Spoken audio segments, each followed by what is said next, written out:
This is Charles Carroll. Good evening. Prince Andrew has categorically denied having sex with a 17-year-old girl, but has admitted he let the royal family down by maintaining his friendship with a billionaire financier convicted of sex offences. A fire at a block of student flats in Bolton is said to have spread across external cladding within minutes. Senior Labour figures are facing pressure to clarify their position on immigration as they meet to thrash out details of the party's manifesto. One person has died in Iran during violent street protests sparked by a 50% rise in the price of petrol. The Duke of York has told the BBC he flatly denies having had sexual relations with Virginia Roberts, the American woman who alleges she was forced to have sex with him when she was 17.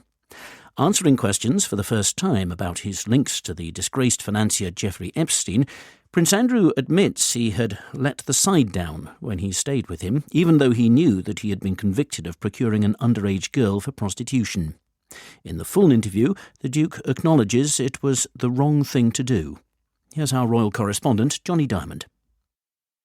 It did not happen. With 4 words, Prince Andrew categorically denies that he had sex with the woman who says he slept with her 3 times. But he also goes on to say that he cannot recollect the woman involved. Newsnight's Emily Maitlis brought up the allegations made by Virginia Roberts. She says she met the prince in 2001, that they went clubbing together and then they had sex. She was 17 years old and was, she says, being trafficked by the multimillionaire businessman Jeffrey Epstein. But Prince Andrew says it didn't happen and that he can't remember meeting her. I have no recollection of ever meeting this lady. None whatsoever. You don't remember meeting her? No. Prince Andrew attempts to explain why he visited Epstein in 2010 in New York, staying in the businessman's house in Manhattan 2 years after Epstein had been convicted and imprisoned for child sex offences. The prince says that at the time it was the honourable and right thing to do, though with hindsight he acknowledges that it was the wrong thing to do.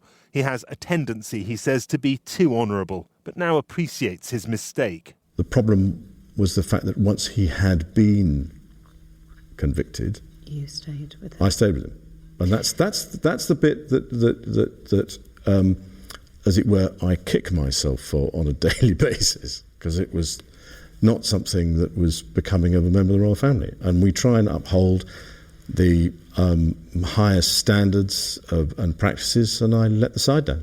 Simple as that. Of the 2001 photograph of the Prince and Virginia Roberts together, his arm around her midriff, there is so far no mention.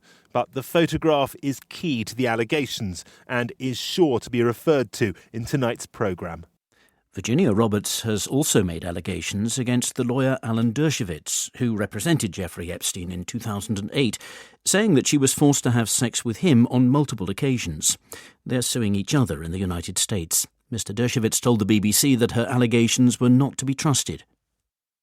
I can't ever know what happened between Prince Andrew and her. I can only tell you that nothing she said should ever be believed because of her long history of lying about prominent people. And we can prove that. The evidence is overwhelming that she has made up stories about other people and related those stories under oath.